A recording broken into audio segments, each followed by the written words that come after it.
Bueno, intanto muchísimas gracias por la posibilidad de encontrarte y entrevistarte. Y empezamos de algo de personal, ¿no? Veremos si leí que en un artículo, ¿no? Que tú no fuiste, ¿no? No se puede definir que creciste o diveniste defensora de los derechos humanos col tiempo, naciste luchadora en algún modo, o naciste al interior de una lucha, da siempre, ¿no? Eh, Tú eres una luchadora, como yo pienso, como son muchas mujeres fuertes en América Latina, ¿no? Que pelean sul tema de los derechos humanos, del medio ambiente y así. Pero tú tienes una particularidad que también con tu madre, vos siempre viviste este clima de lucha, ¿no? Y la pregunta es muy personal. ¿Cómo te sentís en esto? O sea, ¿fue una elección real o es una elección donde no te puede traer de eso? Porque, o alguna vez en tu cabeza dices, bueno, no, no quiero más luchar, no sé, eso es mi ámbito donde fui siempre, pero en realidad, no sé, ecco, un po', ¿cuál es tu sentir respecto a eso? Bueno, yo creo que un poco de las dos cosas, a veces pues sí, como que no es una elección, ni siquiera uno lo piensa como una elección, sino que sí, es como que uno nació ahí y es como la manera en que aprendió tal vez a vivir. Pero sí, cuando era niña sobre todo y yo miraba como las situaciones de peligro que enfrentaban las personas de Copín, entonces en algún momento yo sí cuestioné a mi mami y a las personas en mi familia de por qué continuar haciendo eso y no hacer como otra cosa que yo decía más normal.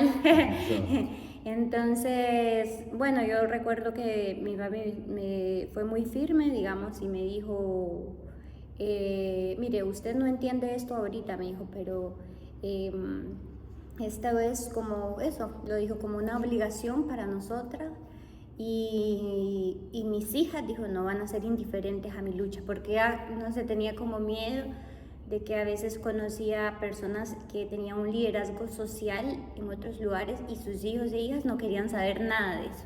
Entonces ella nos interpelaba mucho de que nosotras teníamos que hacer lo que nosotras quisiéramos con nuestra vida, pero de contribuir a la libertad de nuestro pueblo. A ella sea la emancipación del pueblo de sus raíces, van a volver a sus raíces y van a trabajar con su pueblo. Entonces era bien como fuerte en señalarnos eso. Entonces yo creo que después la propia vida nos va encontrando, ¿verdad? Nos va regresando siempre pues a nuestro territorio, a nuestra lucha, a nuestra identidad.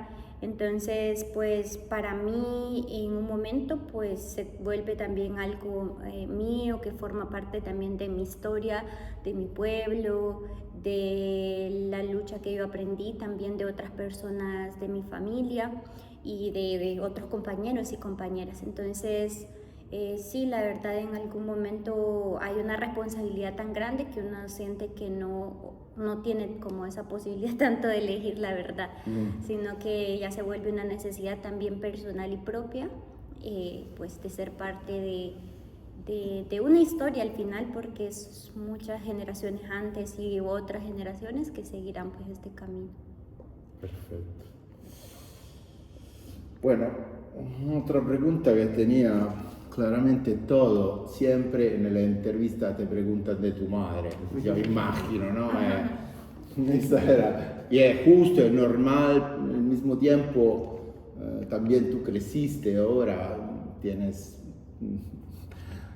tu posición, tu visión, pero esta pregunta siempre que regresa en tu madre, ¿no?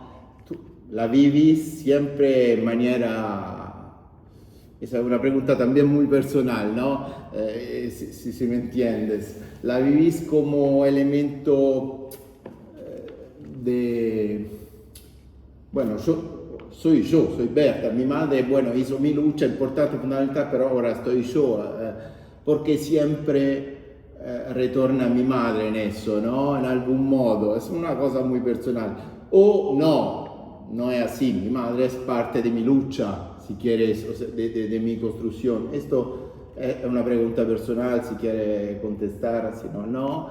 Y también respecto a esto, una madre seguramente en todo el mundo, una mártir del ecologismo, pero fue también una persona muy involucrada sul tema del feminismo, sul tema fue una dirigente política como ustedes. Pasó mucho siempre el tema ecologista de Berta, ¿no? Pero en realidad fue una mujer también que puse al centro los movimientos indígenas, el tema de la relación con los derechos, el feminismo al interior de la organización, porque ella también, ¿no?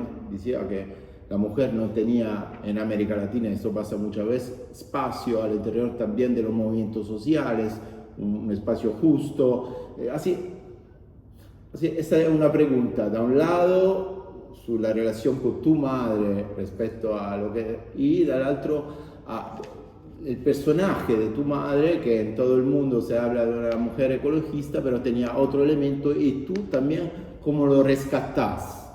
Este tipo de otro elemento que va, o demás de la ecologista, que seguramente lo está viviendo. Domanda complicada, No, pero está bien. dale. Bueno, yo creo que, bueno, mi mami justamente, cuando yo era niña, pues yo crecí mucho dentro de los movimientos sociales, entonces había muchos referentes de las luchas revolucionarias. Entonces nosotras, por ejemplo, jugábamos mucho a que nosotras éramos guerrilleras y nos poníamos una mochila y un palito y decíamos que éramos guerrilleras. Entonces, bueno, eso era como el cotidiano de nosotras, pero entonces, por ejemplo, en mi familia, sobre todo mi abuela admiraba mucho a Fidel Castro. Entonces mi mami me dijo una anécdota, me dice, no hay que idealizar, me dijo, a las personas, me dice, siempre todas las personas tenemos muchas cosas buenas, pero también tenemos defectos. Y yo le decía, hasta Fidel Castro, le decía, sí, me dice, hasta Fidel Castro, me decía, y yo no lo podía creer así. Entonces ella también como me enseñó que cada persona es como, tiene su forma de luchar, una persona es irreemplazable, por ejemplo, ella es una persona irreemplazable en nuestra organización, aunque nosotras siempre decimos que pues ella está presente, está viva y es así, su ausencia ha dejado un vacío muy grande, ¿verdad? Y la forma de luchar que ella tenía pues no es que alguien llegó y lo hizo igual, menos yo. Entonces, bueno, en un momento sí yo tenía muchas inseguridades, ¿verdad? Obviamente porque yo sí, aunque siempre fui parte de COPIN, nunca tuve un cargo directivo. Entonces, para mí, haber aceptado la coordinación de COPIN fue algo muy difícil, porque yo quería luchar, pero no quería tener un cargo dentro de la organización. Eso era una responsabilidad muy grande y es un peso psicológico muy fuerte que todavía tengo, pero también pues yo sé, y ella siempre me dijo que cada persona es única, que cada quien va a tener su forma de luchar, entonces yo nunca voy a buscar reemplazarla, ni sustituirla, ni compararme con ella, porque ella fue una persona muy grande, con una gran experiencia, con una gran inteligencia, con una gran sabiduría. Entonces, a mí no, digamos, sí, me sé muy claramente que yo soy una persona muy distinta de ella, que lo que yo voy a vivir es muy parecido, pero él también muy distinto. Pero también, pues yo siempre me voy a sentir muy orgullosa de ella y la relación que yo tengo con ella es una relación muy amorosa. Siempre que yo la recuerdo es con mucho cariño, con mucho amor, o sea, yo la siento como más en esa relación personal. Claro, para mí es un poco difícil, digamos, tener que hablar tanto de ella o verla en videos o verla en fotos y guardar como mis propios recuerdos de ella también naturales en una conversación normal. Pero lo que yo siempre digo es que ella era muy igual como lideresa social que como madre. Así como ella le exigía a la gente que luchara, así nos exigía a nosotros también que lucháramos. Era muy fuerte de carácter, pero también muy alegre, disfrutaba mucho de la lucha, se reía mucho, hacía bromas, no sé, yo me recuerdo mucho un incidente que tuvimos el 20 de febrero del año 2016, se hizo una acción de COPIN muy fuerte dentro del plantel de la empresa. constructora del proyecto hidroeléctrico. Y fue una situación horrible, de mucha tensión, pusieron policías, militares, hicieron que ellos caminaran como 8 horas con niños, bebés, con personas mayores, porque no dejaron pasar los buses de Copín, y hubo una situación muy tensa, pues, y yo estaba haciendo como el monitoreo de lo que a ella le estaba pasando.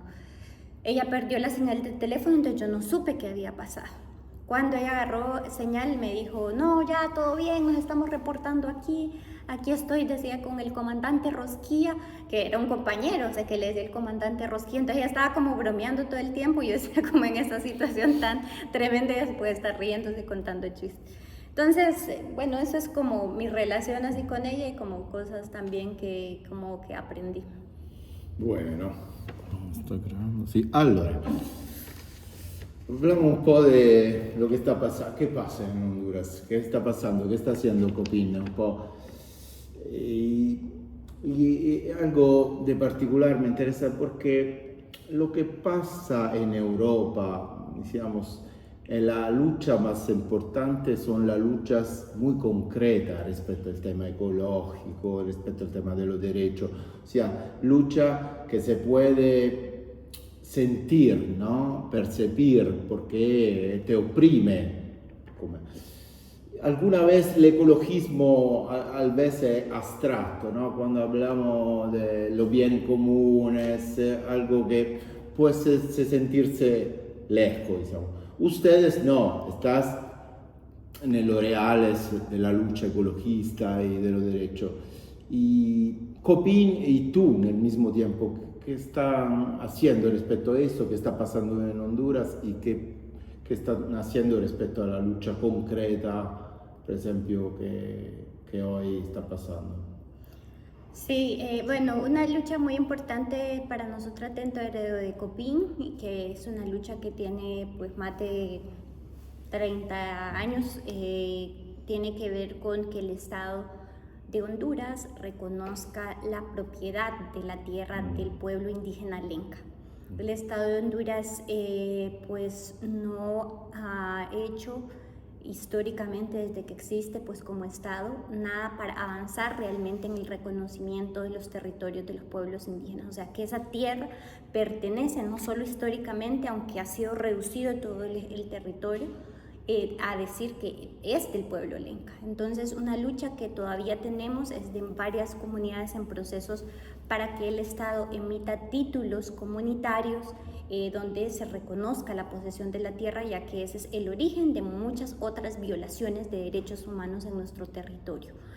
Al mismo tiempo, pues, obviamente se ha ratificado la lucha en defensa de los ríos, de los bosques, del territorio en general, del subsuelo también, donde hay amenazas de algunos proyectos mineros, pero también algo que nosotros le damos mucha vuelta y que es parte de la visión de trabajo de Copín es mejorar la calidad de vida del pueblo lenca. O sea, obviamente nosotros tenemos esa contradicción de que los pueblos originarios, el pueblo lenca, como parte de esos pueblos, hemos vivido un abandono por parte del Estado de Honduras en cuanto al cumplimiento de nuestros derechos. Ahí está el Estado, sí, para privatizar las tierras, para intentar borrar nuestra identidad como parte del pueblo lenca. Ahí sí está el Estado, pero no está para la educación, no está para la salud, no está para la infraestructura vial, no está para necesidades básicas, ¿verdad?, de las comunidades. Entonces nosotras también nos hemos pensado, pues, ¿cómo podemos hacer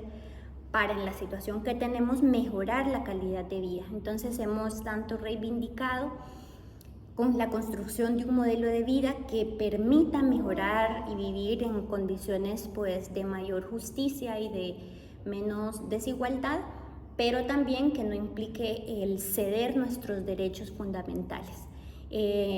También, pues, obviamente para nosotros siempre va a ser importante y un deber la lucha histórica de Copín es también trabajar un poco la articulación de los movimientos, porque obviamente sabemos que aunque el Copín tiene un reconocimiento importante en Honduras, también en otros lugares del mundo, hay otras organizaciones enfrentando también situaciones similares, y tal vez con menos capacidades. Nosotras ya hemos desarrollado en estos 30 años muchos aprendizajes que nos han dado herramientas muy importantes para, por ejemplo, haber logrado encarcelar a 8 personas vinculadas con el asesinato de mi mami, entre ellos pues al presidente de la empresa.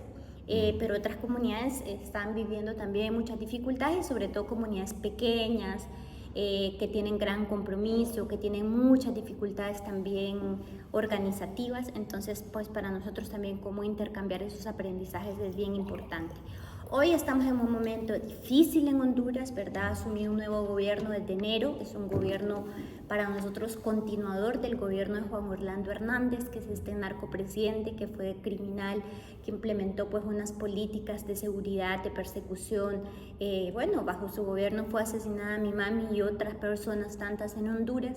Y también pues hubo una persecución muy importante a la lucha de Copín, porque siempre de verdad nosotras decimos que la intención del asesinato de mi mami era terminar la lucha del pueblo lenca y la lucha específicamente de Copín. Entonces es un momento complicado, sin embargo nosotras pues queremos hacerle frente a esta situación que tenemos, ojalá pues llevar más conciencia a otros lugares también del país, a otras personas del pueblo hondureño y sacar pues esa fuerza de articulación también que existe en otros territorios fuera de la frontera de Honduras. Y bueno, para completar la pregunta que me había hecho antes, que me olvido, pues algo que existe en el pensamiento de verdad del Copín es que las luchas, y eso también pues la ideóloga de eso en buena parte es nuestra compañera Berta Cáceres, ¿verdad? No se pueden hacer por pedacitos. Decía, no pueden ser monotemáticas, no solo podemos luchar por la tierra, no solo debemos luchar por nuestro pueblo, sino que al mismo tiempo que estamos luchando por nuestra tierra, tenemos que estar luchando, no sé, por Palestina, tenemos que estar luchando por el pueblo kurdo, tenemos que estar luchando por las comunidades quiché en Guatemala, no sé, ¿verdad? Tantas, entonces ella siempre decía, ¿verdad? Y es parte del análisis de los movimientos en América Latina, que es un sistema que nos domina de múltiples maneras y entonces hay que combatirle también de manera lo más integral posible. Ella hablaba del capitalismo, del patriarcado, del racismo, ¿verdad? Como estructuras de dominación. Entonces, pues para nosotras esa es la manera también de continuar la lucha. Bien. Otra pregunta siempre un po' su Copín, ¿no?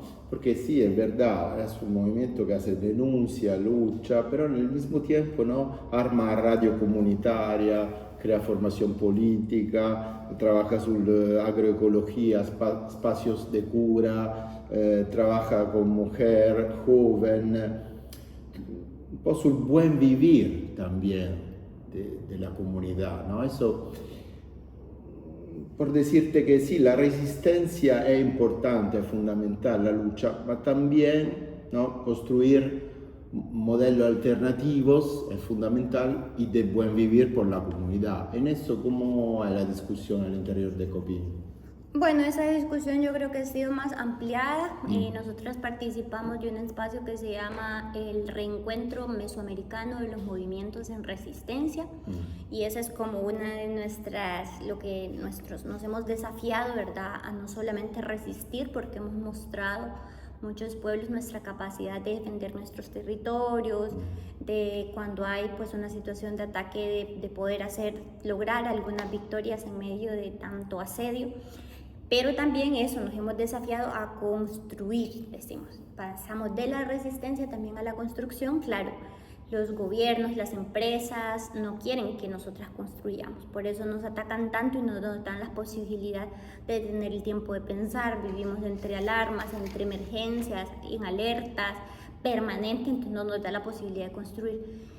Pero sí, ¿verdad? Esa es parte de nuestra consigna del movimiento. Hemos hecho intercambios muy bonitos también para aprender, por ejemplo, sobre el desarrollo de las energías comunitarias o las ecotecnologías y cómo eso puede saciar necesidades básicas que existen en las comunidades, que lo construyamos nosotras con nuestros propios recursos, con la manera que nosotras consideremos, sin necesidad de esperar que venga o el Estado, que a veces nunca llega a las comunidades, o esperar que una empresa venga a chantajearnos. Quieren represa, dicen, bueno, quieren salud, quieren calle, quieren hospital, pero tienen que aprobar la represa. Esa ha sido la lógica, ¿verdad?, del extractivismo. Entonces, bueno, yo la otra vez decía que básicamente los pueblos originarios, las comunidades rurales, muchas comunidades campesinas, venimos siendo la basura del sistema capitalista. O sea, es donde se va a tirar la basura del sistema, ¿verdad? Somos donde todo lo malo del capitalismo va a parar. Yo le decía, ¿cómo es posible que en Europa se estén pagando bonos de carbono que van a poner empresas que hacen negocio del oxígeno que producen los bosques de nuestras comunidades, cuando nosotros somos los que menos hemos contaminado y el 85% de los bosques en Honduras están en comunidades indígenas? Entonces, ¿por qué las presiones las tenemos que pagar nosotros si nosotros somos los que menos hemos contaminado? Entonces, eso también me parece importante que la gente europea dedicada a las cosas ambientales lo tenga en sus reflexiones y en sus pensamientos, porque si no, nos dejamos envolver con cosas supuestamente ecológicas o verdes que vienen siendo negocios y vienen siendo nuevas formas de colonialismo. Bueno, eso es verdad, y retomamos un poco el tema de relación tra intercambio internacional su algún temas y esto que me estás diciendo del desarrollo del modelo europeo, que por ejemplo dice, bueno, no sé, estamos haciendo represa por mejorar la energía eléctrica con fuentes renovables, o bueno, utilizamos esto para ayudar al clima, utilizamos la palabra transición energética con proyectos internacionales, pero de explotación, digamos. Y me parece, ¿no?, que este rapporto Jade que salió ahora pone la responsabilidad de algunas inversiones europeas respecto, por ejemplo, a los bienes comunes, respecto a la visión, que son un poco pintados de green, pero en realidad están afectando muchísimo. Y esto cómo ustedes lo están denunciando y cómo están trabajando, y estás aquí, imagino, por eso, ¿no? Sí, bueno, sí, justamente comenzamos esta visita en Holanda, donde está el Banco de Desarrollo de Holanda, que fue uno de los bancos financiadores de la represa Aguasarca, que se quería construir en la comunidad de Río Blanco. Y bueno, ya mi mami, desde antes de ella ser asesinada, había hecho comunicación con este banco y le había dicho que no se involucrara en el financiamiento de este proyecto porque era un proyecto violador de los derechos de las comunidades. En el momento en que este banco se involucra, ya había sido asesinado el compañero Tomás García, que era el presidente del Consejo Indígena. Incluso contrataron a empresas para que hicieran una especie como de auditorías o de informes respecto a la situación que había en la comunidad.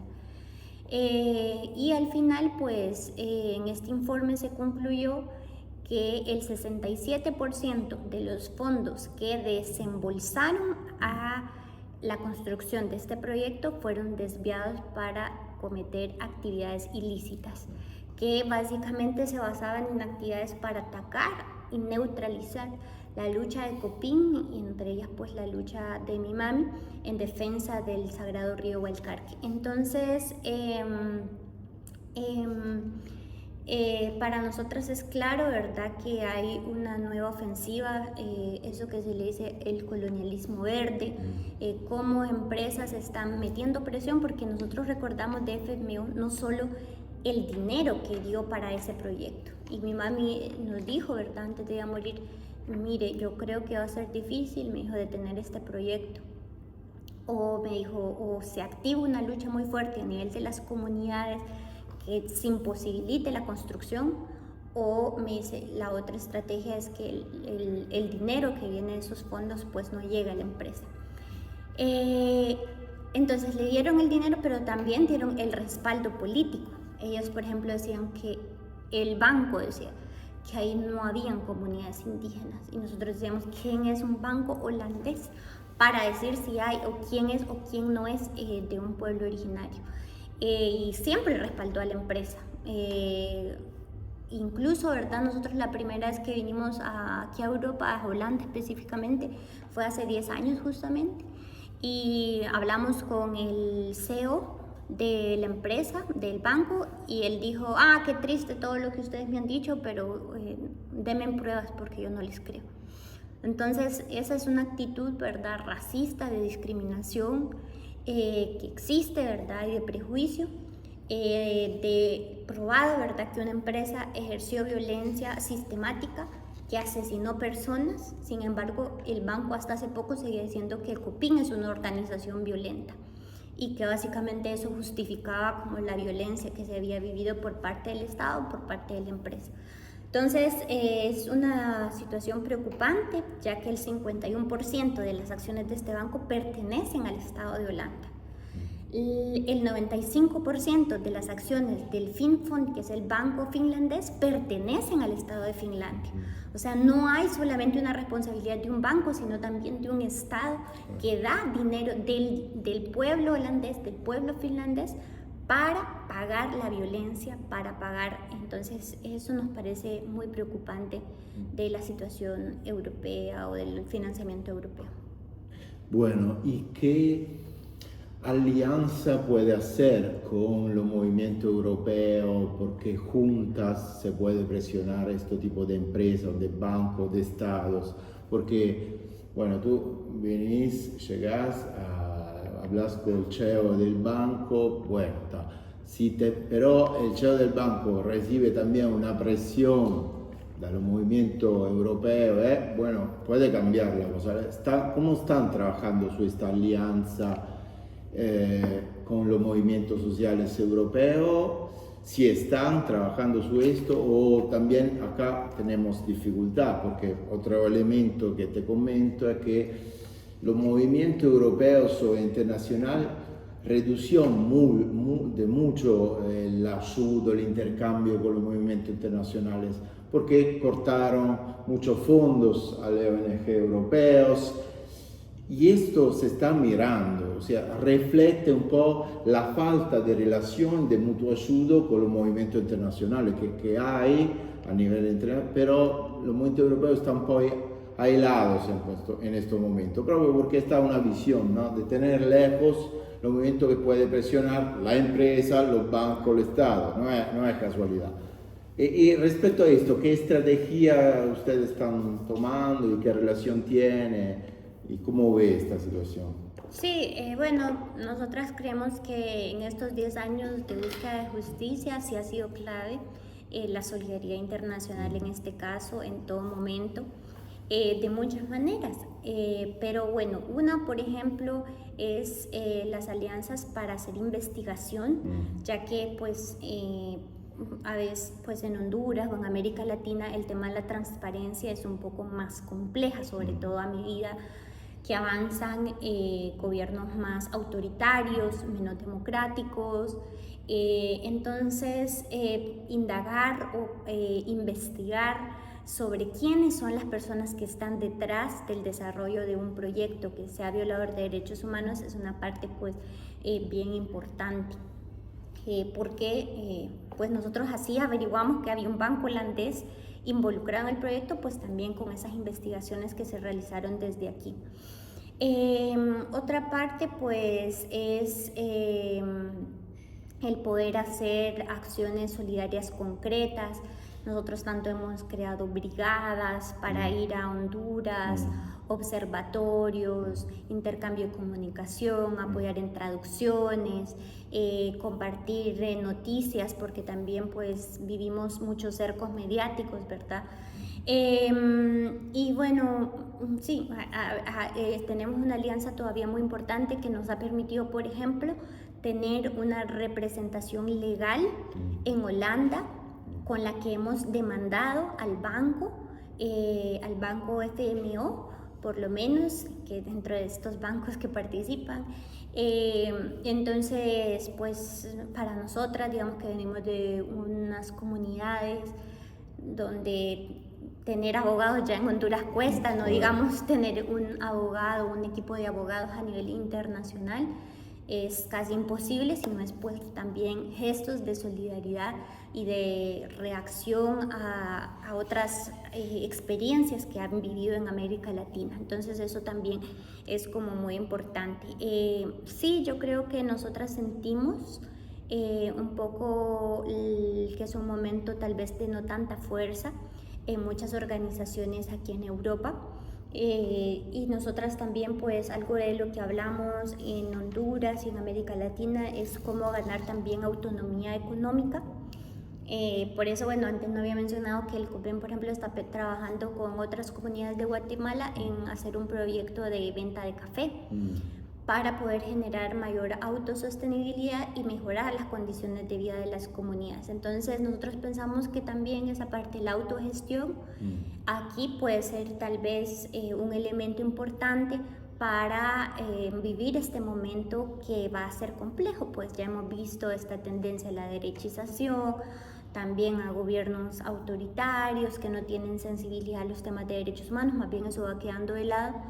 Y obviamente la presión que se puede hacer aquí a las comunidades europeas, a las entidades que están aquí, empresas que están aquí. Ahorita, por ejemplo, que estuvimos en Bruselas, nos comentaban que la Unión Europea está desarrollando una política de inversión para América Latina que se llama el Global Gateway. Entonces nosotros fuimos a exponer el caso porque le dijimos, ¿cómo se van a asegurar ustedes de que la implementación de esta política económica no va a repetir no solo la violación a los derechos humanos, entre estos el derecho de la consulta previa, sino que no estén financiando a empresas corruptas, que, o sea, el desvío de fondos se supone que es algo que debe ser grave en esta región, pero pues no parece darle la importancia suficiente. Entonces es una pregunta que nosotras hemos dejado. Bien, te hago la última demanda porque ya y regreso a lo personal en algún modo, o sea, bueno, esta lucha contra el extractivismo, la lucha ecologista, ¿cómo la conecte tú personalmente a la lucha feminista, antipatriarcal? ¿Cómo la vivís tú personalmente esta, no? Y ¿qué legames, qué intercambio ve? O sea, ¿cuánto te sentís en la modalidad de la lucha mujer y en el mismo tiempo con práctica alternativa feminista responder en manera alternativas a una modalidad que podría ser violenta o otro? No sé, esta relación entre extractivismo y feminismo, ¿no? En algún modo, ¿cómo tú lo vivís? Digamos que para mí estas cosas están bastante atravesadas y eso lo aprendí como desde bien pequeña. La vez pasada que estuvimos aquí en Italia, no sé si fue la última vez, tal vez, creo que sí, estuvimos con Lolita Chávez. Entonces, pues ahí nosotras siempre hablamos, ¿verdad?, con las compañeras que vienen de otros territorios, de pueblos originarios, de la construcción de un feminismo comunitario, ¿verdad? Porque nosotras pues somos mujeres desde unos territorios que vivimos unas dominaciones por ser, unos ejercicios de dominación por ser mujeres, por ser parte de un pueblo originario, y bueno, por nuestra situación muchas veces económica. Entonces esos son los factores que a nosotras nos atraviesan. Y tanto, ¿verdad? Al mismo tiempo hemos reivindicado el derecho al territorio como hemos reivindicado nuestra posición política en esta lucha. Entonces, igual de fuertes hemos sido nosotras denunciando empresas asesinas como denunciando ejercicios patriarcales que limitan la libertad de los pueblos, ¿verdad? Y el COPIN ha sido bien fuerte en eso, ¿verdad? Ha creado sus cortes también populares de mujeres. Muchas veces se decía antes, ¿verdad? No, eso no se denuncia a los compañeros porque eso va a debilitar nuestra organización. Y aunque no fue fácil, más bien nuestra organización resultó fortalecida, ¿verdad? De hablar de eso. Es una pelea cotidiana, es una pelea también que se da permanentemente, ¿verdad? Porque siguen existiendo muchos ejercicios de violencia internas. Las violencias hacia las mujeres generalmente no son cosas públicas, son cosas que pasan en el ámbito de lo privado.